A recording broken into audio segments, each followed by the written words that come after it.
So I think my computer and YouTube are breaking up. Not once, but twice now while trying to upload my videos to YouTube that I've recorded via the software that I have. My computer has deleted the files that I have on save while they're uploading. Therefore, they don't upload completely to YouTube, and I'm ended up videoless. This is starting to tick me off, man. I had two really good videos. I did a lot of work. I put a lot of work into them, and then my computer decides to fuck up, and it's that added on to apparently people like my fan fictions that I write for fun, because now both of them have followers of their own, so I can't really stop one and just do the other one like I had intended to do, because now both of them have a follower fan base, so I'm fucking screwed. One of them is called A Great War Arises. It is my first story that I ever wrote, on this website that I go to called fanfiction.com. It is a rated M story, but there's no sexual content. It's all rated M for violence and language and implied themes. Because that's what I write. I don't write, oh, he inserted his member into her thick fold. That doesn't even sound. Her moist folds. There we go. That sounds a little bit more like something would be in 50 Shades of Grey. I don't know. I don't write love shit because I don't know what the fuck that feels like. Well, that I do. Love, I don't. I don't know what love feels like. But I write about violent, gory things, and that was what my first story focused on. And chapter one was only about 500 words, and then chapter two was like 300. Then chapter two was like 300, then chapter three was like another 500. So I kind of broke the 1,000 word barrier with that one, for three chapters, which for me felt good. But reading some of the other stories on that site, I know that people do better. So when I got this idea for a second story, has nothing to do with the first. The first one was about Destiny, which is new. I haven't gotten a chance to play it, but because I can't play it because I don't have the money to buy it myself, I watched a really good YouTuber Let's Player play through it. I watched Gom play through as a warlock, and I'm like, oh, that looks cool. But I want one of each class, and I was like, well, how can I do this to mess with people? I'm gonna make an Exo Warlock because a lot of people wouldn't expect that. A Human Hunter and an Awoken Titan. I was like, yeah, the Awoken Titan lost her ghost. It was destroyed, sacrificed itself to save her, from a Cabal ambush, because I have these two imposing figures are controlling two separate factions of the thing. You got this female figure that is controlling the Vex, and then you've got this undistinguished figure that's controlling the Cabal, and they're messing with their normal attack patterns, and they're acting strangely. My main character, whose name is Nirik, he is the Exo. His story is just him and his ghost. They're doing what they can to find the speaker because the speaker's been kidnapped by what appears to be the Vex. Not a guardian is left in the tower, not even any of the vanguards. Everyone's gone. Like, it's abandoned completely. They found a random corpse sitting in the speaker's hall, but it wasn't the speaker and it wasn't a guardian. So they don't know. It was just some random corpse. I just left it there. People got mad at me for not explaining what the corpse was yet. That's because I don't want to reveal it too soon what it was. Um, yeah, it's quite the suspense story. And then my two side characters, you got my Awoken Thorn, and then I forget my human's name right off the bat, but I could look it up like right now. So I'm gonna do that. I'm gonna look up my human's name because I don't freaking remember. None of you will be able to see me looking it up because I am better than you. No, it's because I'm simply recording out of my cam today instead of recording my entire disk drive because that it's so much easier now to just record off the webcam instead. It's so simple. All right, here we go. Bam. And I need chapter 2. All right, Thorn is my Awoken, and Selena is my human. Selena. Why did I choose that name? It's a very, very odd name. Okay, yeah, but Selena is her name. She's kind of a badass. She's like the one thing keeping Thorn's mind together as they are chasing the people that stole the speaker. They are literally like hot on the trail of the vessel that stole the speaker. They currently are sleeping on a a strange life giving planet just past the edge of our solar system, which I made up. Um, it's just past the very edge of our solar system to where our star's light barely reaches it. It has another star on its other side. So it's got two suns technically. Well, they're very one is very far away, one is a little bit closer, giving it the perfect amount of light to actually sustain life. It has no moon, but it does have an asteroid field that frequently orbits around it. The inhabitants of the planet actually distinguish day and night from if you can see the asteroid field or not. If you can see the asteroid field, it is officially daytime. If you cannot, then it is nighttime. Um, they do not have a complete atmosphere. They have a layer, like a layer or two. So humans can't live there without their helmets, but humans can survive. Not exactly comfortably, but we could do it.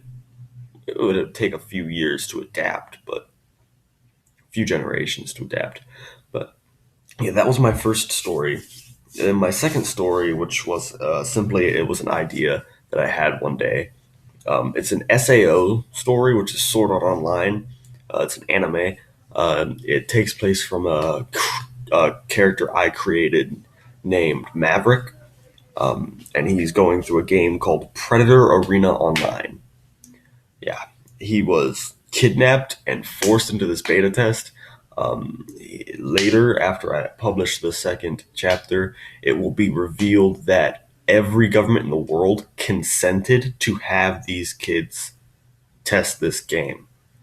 It will be later explained why they consented and all this such, but pretty much this story is hounding on how governments will do things that sometimes seem terrible, but sometimes it's for the greater good.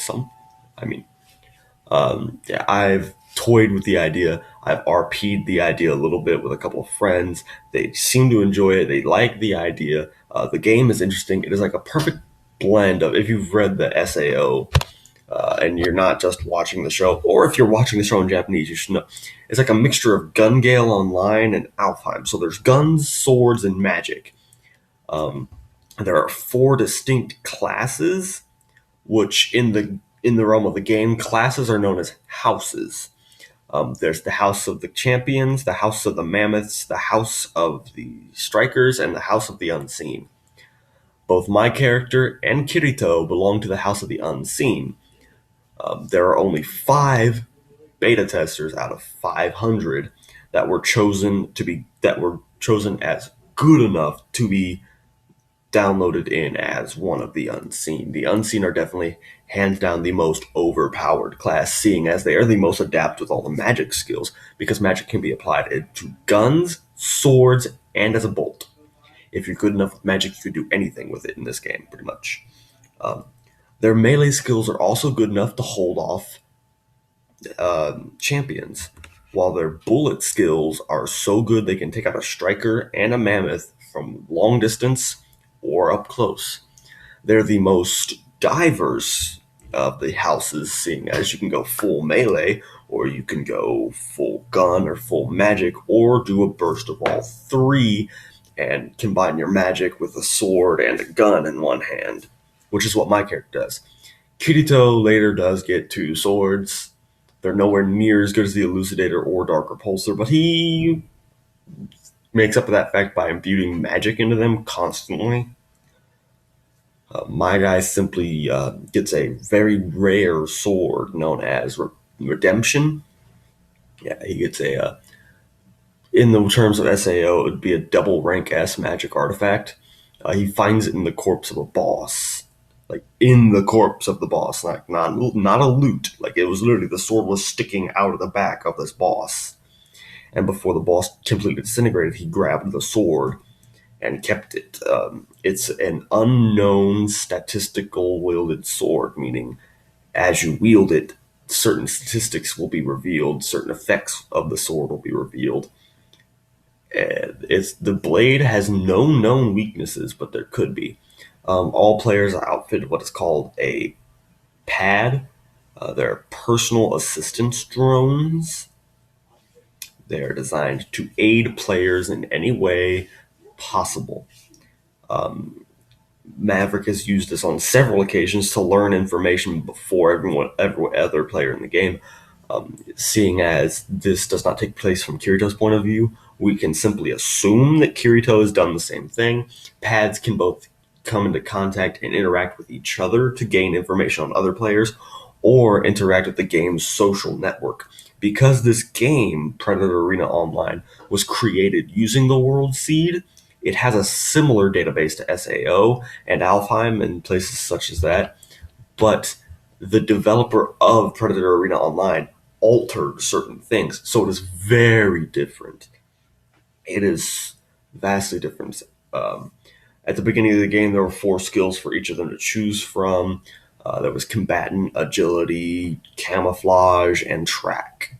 Each one does a different thing. If you wish to know more, I could leave a link in the description below. I probably will leave a link to the description below to my page on fanfiction.com, fanfiction.net. I'm sorry. Both my stories are there, plus a brief description of my profile. If you want to read them, that'd be great. If you have a profile with them, go ahead and leave a review. As you can see, I have no reviews on either story. I have a following fan base, but no reviews, and it's kind of weird. But yeah, if you would love to do that, that would help me out. I actually have to get on that the moment I get done making this video. Plus, one of my sweet mates commissioned a poster for his room. He wants to say, "Clean eyes, full hearts, can't lose." And I'm going to play with some ideas with that later when I'm not doing anything else. I do have some other stuff to do. And then after that, after I'm done with everything else, I promised a pal of mine I would watch her live stream event. So if any of you watching this want to join me, if you have an account or you don't have an account on twitch.com, her name is Maliveth. Look her up. She's going to be playing Skyrim today. It's at 7 o'clock. Hit her up. If you have an account, it'd be amazing if you could follow her. If you can't, I understand. She's a great friend of mine.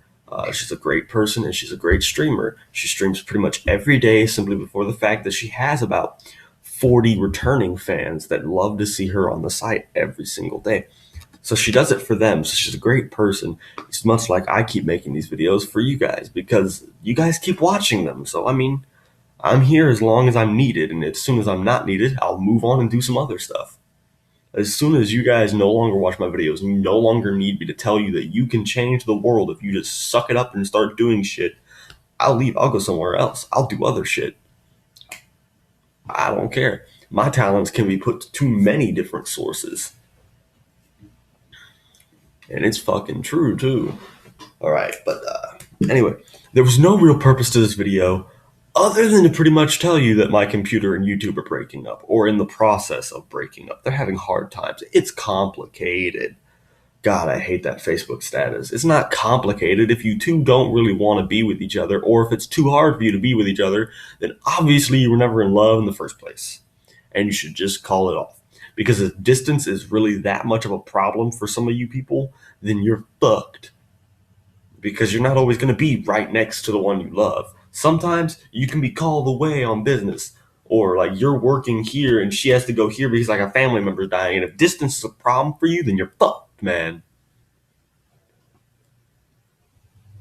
Sorry, I can't say.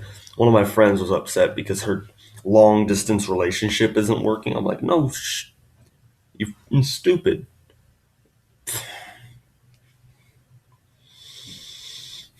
But then again, most of my friends can't go through a normal relationship, let alone a long distance relationship. And well, I can't really complain much because I haven't had what I would like to call a successful relationship with anyone. And no, I'm not looking for anyone. I've already found someone. I'm just waiting because reasons. Shut up. Don't ask. All right? Don't ask. Means you, Kyle. Don't fucking ask. God, I appreciate the sending private messages over Twitter and shit, guys. Or if my current Facebook page that I set up connected to my Twitter. But yeah, god damn, will you not fucking send weird ass messages about what do you do all night? Where are you currently living? What are you studying? What's your schedule? Dude, my schedule changes every fucking day. Even though it's not part of my schedule, I still do things. I have a life, motherfucker! I have no life. Okay, I have friends, but we don't really hang out that much here. I mean, me and Ree hang out more than me and some of my Marshall friends do. But that's just because we're two theater kids, and sometimes she has to get away from her group of friends.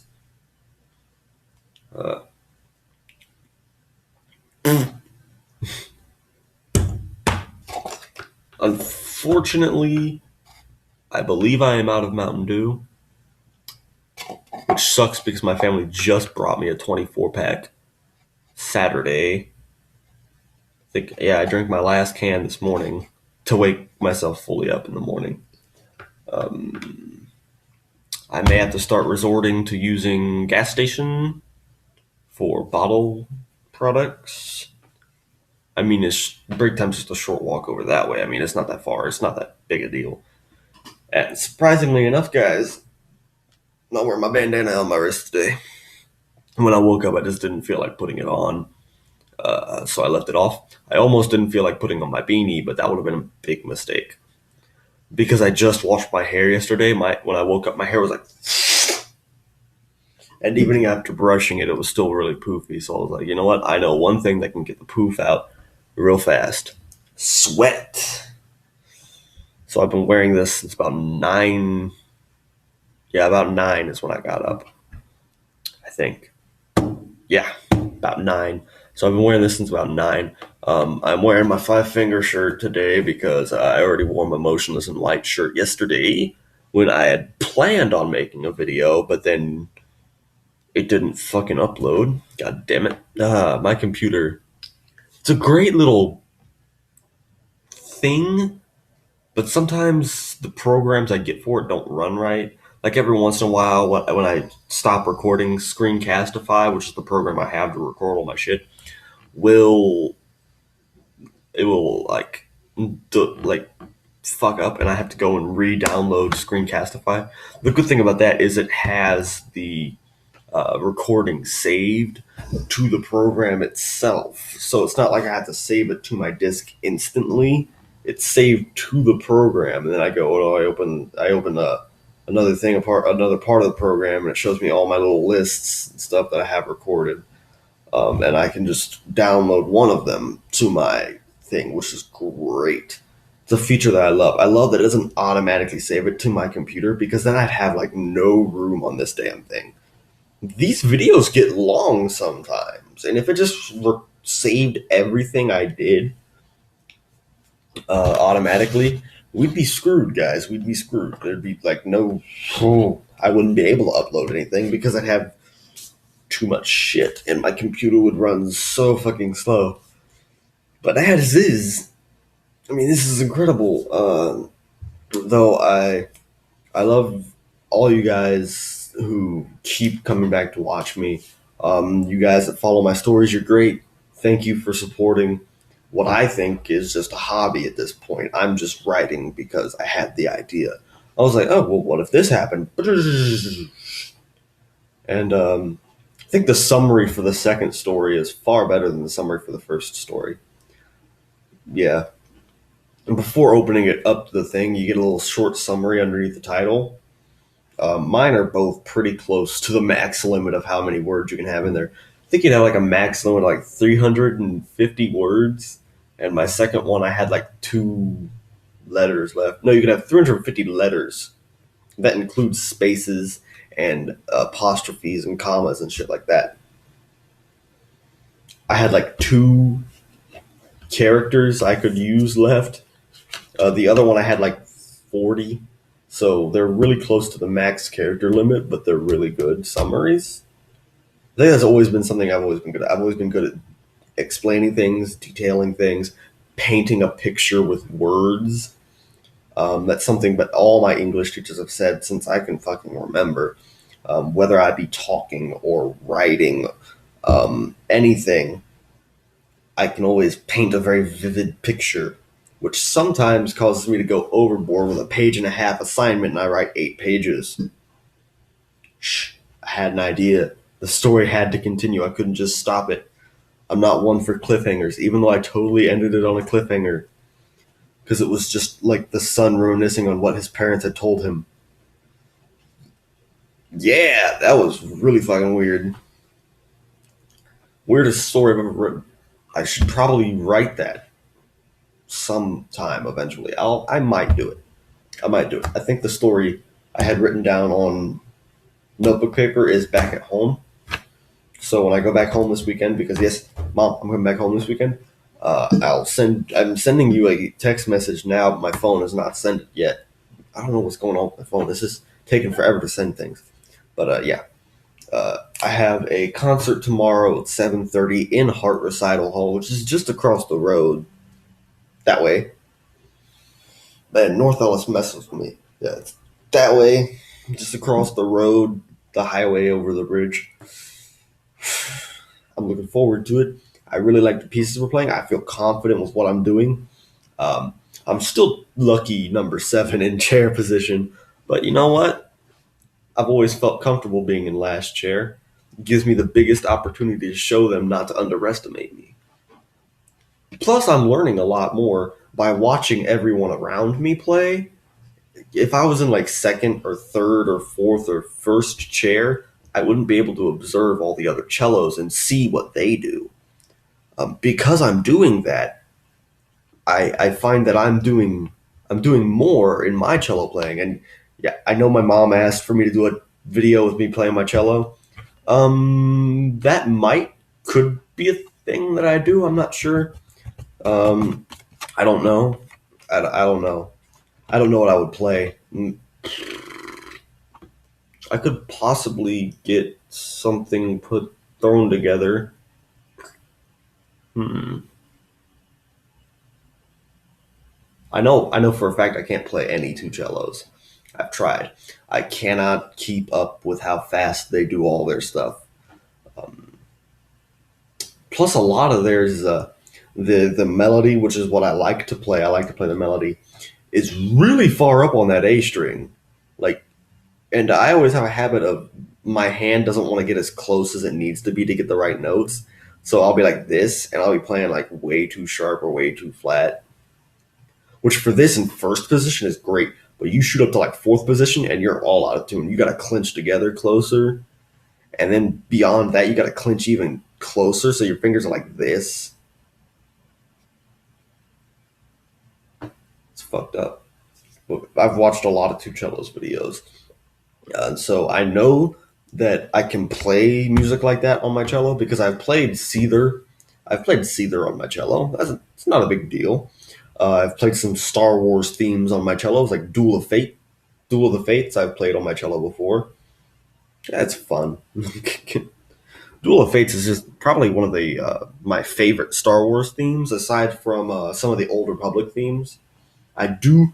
If you've ever any of you don't know, I really, really love the Old Republic. Everything about the Old Republic. I love how archaic it is, how gritty and destructive the environment seems. It's just all out war all the time. The Old Republic is like a fight for survival for everybody, and I love that. I love it.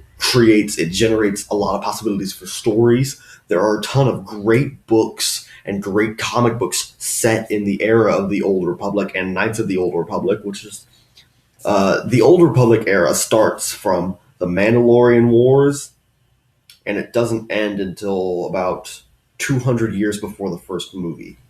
Actually, Old Republic starts even a little bit before the Mandalorian Wars with the Intergalactic War, the Intergalactic Civil War, which is the war where the Sith Empire attacked the Republic for the first time. The Sith Empire being the weird tentacly guys from the old Republic MMO game, or from the book Revan. If you've read it, or if you haven't read it, read it. It's an interesting story. It does not focus entirely on Revan, though he seems to be a major point even for the parts of the stories he's not the main character in. It takes place from three people's point of view. You've got Revan, Mitra Sulik, otherwise known as the Exile from KOTOR 2, and a new character named Lord Scourge, who is a Sith, but then later helps Revan and Mitra Sulik because he sees the Emperor of the Sith is a madman. He's nuts. But he sees something that makes him make an interesting decision at the end.